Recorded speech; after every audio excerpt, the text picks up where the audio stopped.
We have just discussed the memory model. Let us now discuss the basic test bench.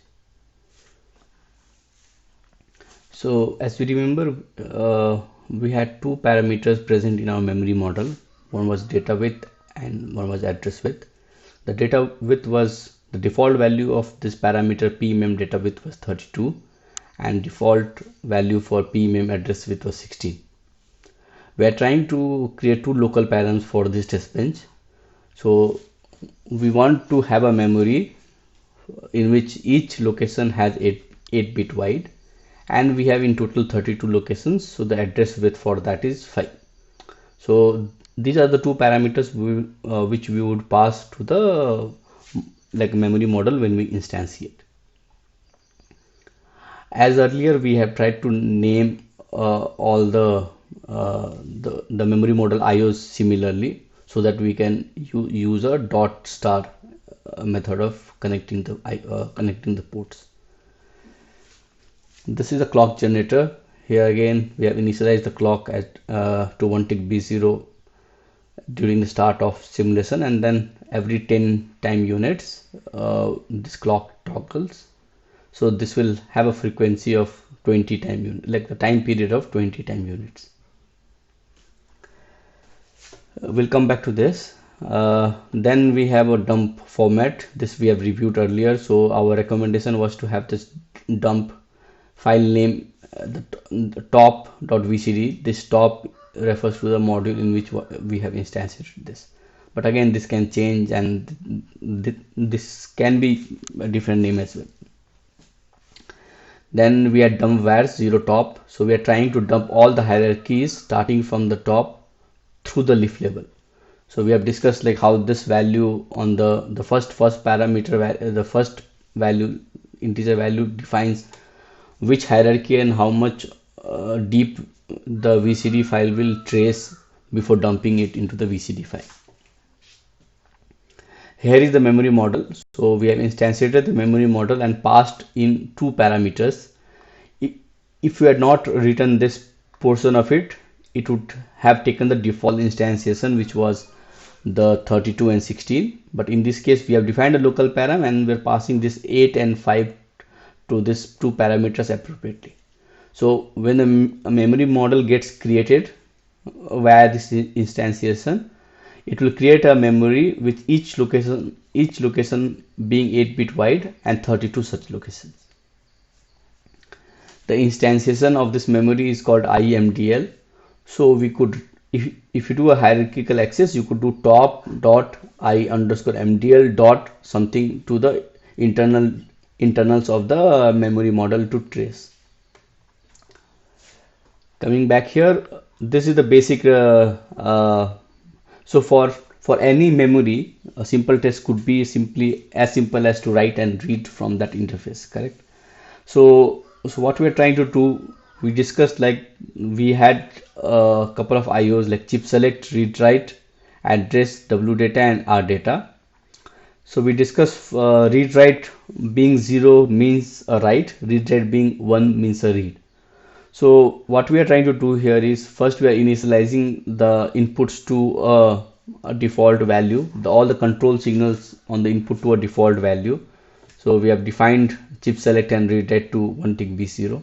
So at this, so from the start of simulation till next 5 positive edge of the clock. So if you see first, second, third, fourth, fifth.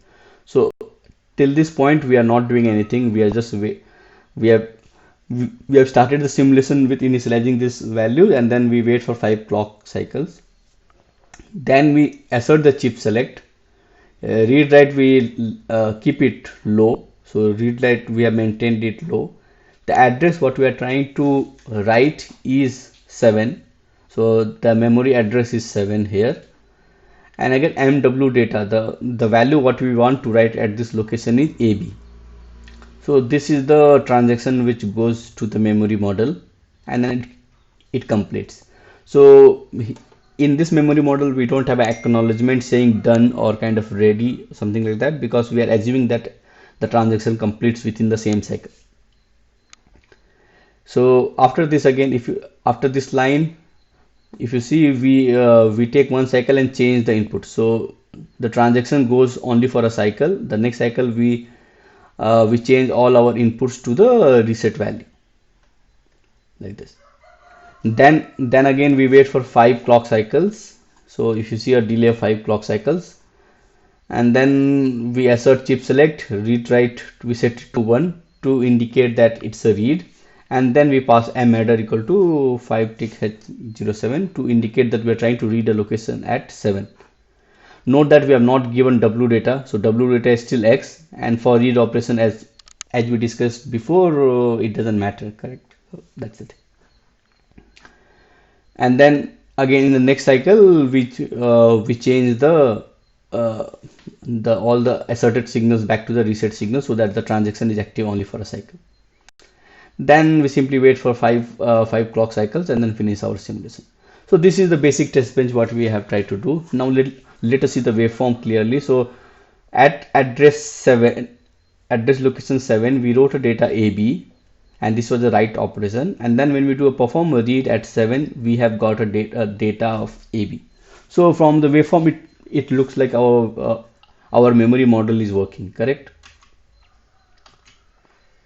But can we say that our entire test case is validated, or like entire memory model is validated? We have just tried one location, and then we have just tried one pattern as such. We have not even tried multiple multiple locations, and ideally we should have merged all the locations, like all the location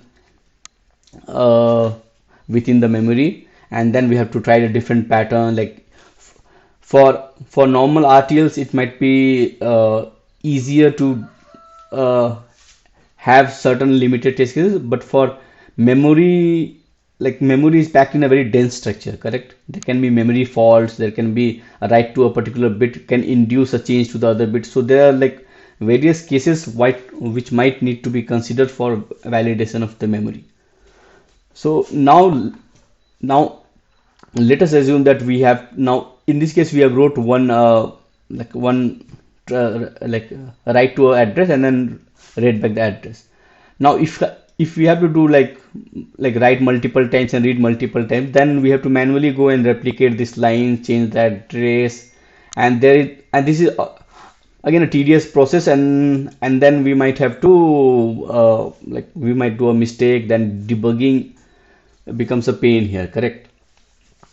So now we see that, okay, now if you have to do like say multiple transactions, we have to manually copy this line, paste it, we have to make sure that the clock cycles are proper and everything, correct? But if you see a pattern here, we know for write this is the pattern, correct? We assert this chip select and then make this bit 0 and then pass in address and data, and on the following cycle we have to like remove this particular values to a reset value. So this is the pattern for write. And again for read, if you see, we have to just pass the set the chip select to 1, read write to 1, and pass in the address without ignoring the w data, and then on the next cycle we can do this, correct? We have to remove this value, so this transaction is active for a cycle. So now since we know that this is the pattern, can we make some kind of driver utilities which can drive, like we just pass in the address and data, and then it will perform all the necessary control signals and toggling and everything, correct? So we will review that driver next.